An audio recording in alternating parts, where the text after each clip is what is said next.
Good morning, students. Today we will read the summary of the story, The Happy Prince. A beautiful statue had been set up on the tall column high above the city. एक बहुत ही सुंदर पुतला शहर के बीच में एक खम्बे या स्तंभ के ऊपर लगाया गया. It was a statue of happy prince. ये हैप्पी प्रिंस का पुतला था. It was covered with gold. ये सोने से पूरा भरा हुआ था. It had sapphires in its eyes. इसकी आंखों में नीलम जड़े थे. And ruby on its sword hilt. और उसकी तलवार की म्यान के ऊपर जो है मानिक लगा हुआ था. The happy Prince was always happy when he was alive. जब हैप्पी प्रिंस जिंदा था तो वो हमेशा खुश रहता था. ही lived in the place of happiness. वो अपने पैलेस ऑफ हैप्पीनेस. वो खुशियों से भरे महल में रहता था. He did not know what tears were. उसको पता ही नहीं था कि आंसू क्या होते हैं. So his courtiers called him the happy prince. इसीलिए उसकी प्रजा उसे हैप्पी प्रिंस पुकारती थी. आफ्टर हिज डेथ, उसकी मृत्यु के बाद, his statue was set up very high. उसका पुतला बहुत ऊंचाई पर लगाया गया. Now he could see all around the misery of his city. अब वो अपने शहर की हर स्थिति को या दुखों को देख सकता था. The sites of Misri made him weep. दुखों के दृश्यों ने उसे रोने पर मजबूर कर दिया. He wanted to help his people but was helpless. वो अपने लोगों की सहायता करना चाहता था लेकिन मजबूर था क्योंकि वो एक पुतला था. हिज फीट वर टायर्ड टू द पेडस्टल. उसके पैर जो थे वहाँ पर चिपके हुए थे. Still he help the needy people through a little bird. फिर भी उसने एक छोटे पक्षी के द्वारा लोगों की सहायता की. One day the prince saw a swallow resting between his feet. एक दिन जो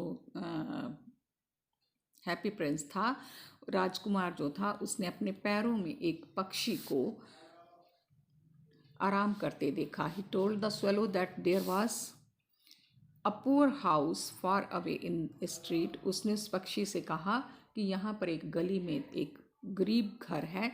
ए पुअर वुमन लिव्ड देयर. वहाँ एक गरीब औरत रहती है. Her little boy was lying ill. उसका बेटा बीमार पड़ा है. He had fever and was asking for oranges. उसे बुखार है और वो संतरे मांग रहा है. But the poor women had no money to buy oranges. लेकिन उस गरीब औरत के पास संतरे खरीदने के लिए पैसे नहीं हैं. The Prince asked the swallow to pick out the ruby from his sword and take it to her.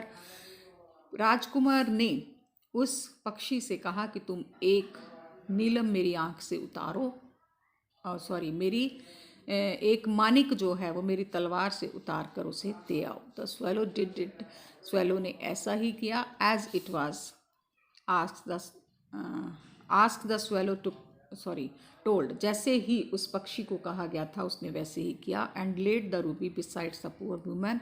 और उस गरीब औरत के पास वो उस मानिक को रखाया. It also fanned the sick boy's forehead with his wings. उसने अपने पंखों से उस बीमार लड़के के सिर माथे के ऊपर हवा भी करी. Then the prince saw a young man who lived in a garret.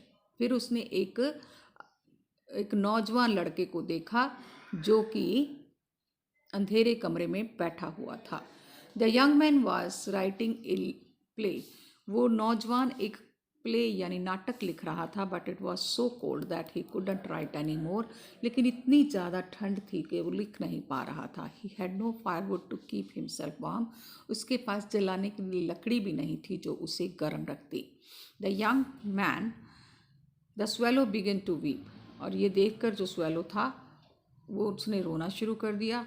Happy prince asked the swallow to pick out the sapphire from his one I.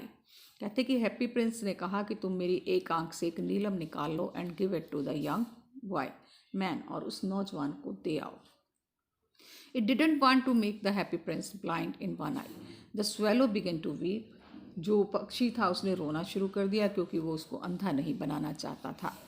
But the prince commanded the swallow to do so. लेकिन जो राजकुमार था उसने ये करने का आदेश दिया. He gave his away the fire so that the man could bye firewood and finish his play. उसने जो है वो अपना वही जो नीलम था वो उसको दे दिया ताकि वो अपनी ठंड से बच सके लकड़ी खरीद कर और अपना नाटक पूरा कर सके. Thank you.